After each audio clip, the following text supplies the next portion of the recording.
देखिए जब आप मक़रूज़ होते हैं और जब आपने कर्ज़ किसी से लिया होता है तो ज़ाहिर सी बात है उसकी शराइत पर अमल तो करना हो पड़ता है, लाज़मी सी बात है। और मैं समझती हूँ कि इसमें कोई दो राय नहीं है कि इस वक्त जो हमारे हालात हैं और हम खान साहब की तरह ये लफ्ज़ कह दें कि हम IMF के पास नहीं जाएंगे और इससे बेहतर है कि हम ख़ुदकुशी कर लें। देखिए इस तरह के बयानात से बेहतर है कि उन्होंने सही स्टेटमेंट दिया है कि IMF के पास जाने के अलावा हमारे पास कोई गुजारा नहीं है।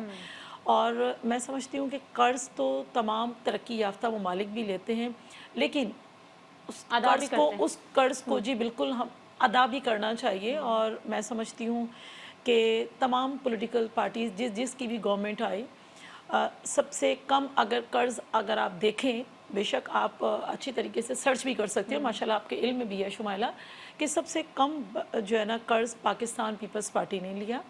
और अगर देखा जाए तो कोई अपने पास से कोई अपनी ज़ातियाती बात कर रही हूँ, ये तमाम लोगों ने और तमाम पॉलिटिकल पार्टीज़ ने, तमाम पूरे पाकिस्तान ने देखा कि जितना खान साहब ने IMF से या दीगर ममालिक से कर्ज़ लिया, शायद मैं समझती हूँ पाकिस्तान ने अपनी तारीख़ में इतना कर्ज़ नहीं लिया।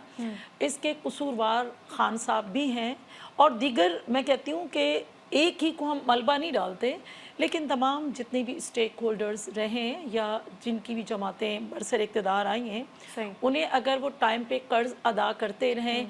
और देखें जिस तरह से मेरे चेयरमैन डेफोस से कह रहे हैं कि अपने अखराजात को कम करना पड़ेगा, और अखराजात जब तक हम कम नहीं करेंगे तो मैं समझती हूँ कि बेहतरी नहीं आएगी। और जब भी बेहतरी नहीं आएगी, जब हम आपस की लड़ाइयों में लगे रहेंगे, सियासी इस्तेहकाम पैदा नहीं होगा, तो मैं समझती हूँ मुल्की इस्तेहकाम कैसे आ सकता है और हमारी आवाम कैसे खुशहाल हो सकती है कि जब हम तमाम पॉलिटिकल पार्टीज़ के लीडर या पॉलिटिकल वर्कर एक दूसरे की टांगें खींचते रहेंगे, तो मैं नहीं समझती हूँ कि इस्तेहकाम पैदा होगा। इस्तेहकाम उसी सूरत में आएगा जब हम मिलकर बैठेंगे और तमाम का एक ही जो है ना तरीक़ाकार होगा, एक ही मेथड से लेके चलेंगे कि हमें किस तरह से IMF से डील करना है और किस तरह से अपने अखराजात को बेहतर करना है। ठीक है, प्रोग्राम में हमें सीनियर तज़कियाकार तारिक अजीज़ साहब ने भी ज्वाइन किया है। तारिक साहब, आपका बहुत शुक्रिया। आपने आज ये बजट देखा, क्या लगता है ये एक मुनासिब बजट है या एक रिवायती बजट ही इसे समझा जाए?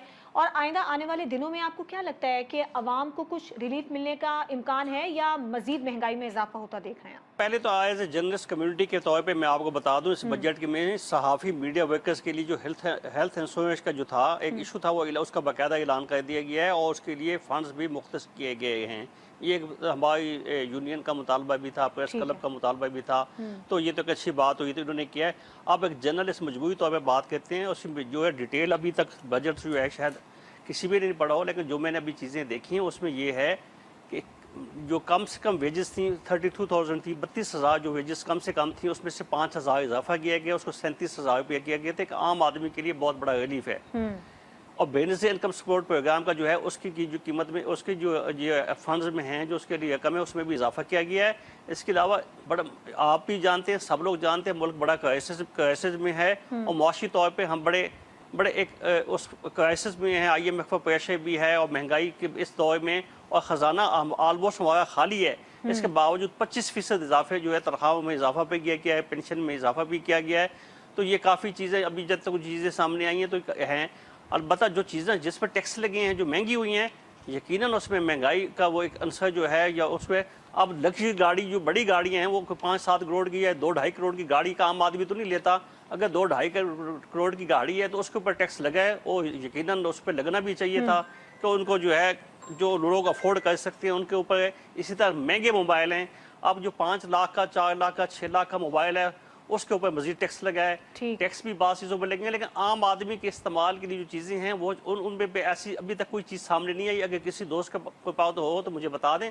मैंने देखा कि आम आदमी किसी चीज़ पर टैक्स नहीं लगा, बल्कि विद होल्डिंग टैक्स जो था नॉन फाइलर के लिए, जब आप बैंक से पैसे निकलवाते थे तो 6% आपको वो कटौती होती थी, तो वो तजवीज़ थी कि 9% किया जाए, तो प्राइम मिनिस्टर साहब ने उसको नहीं किया, उन्होंने कहा 6% तक रहने थे। जी, अच्छा, जो टैक्स का हदफ रखा गया है, जो इसका टारगेट है, आपको वो अचीव होता हुआ नजर आ रहा है कि मतलब आपको लग रहा है कि कौन बर्दाश्त करेगा ये टैक्स का बोझ?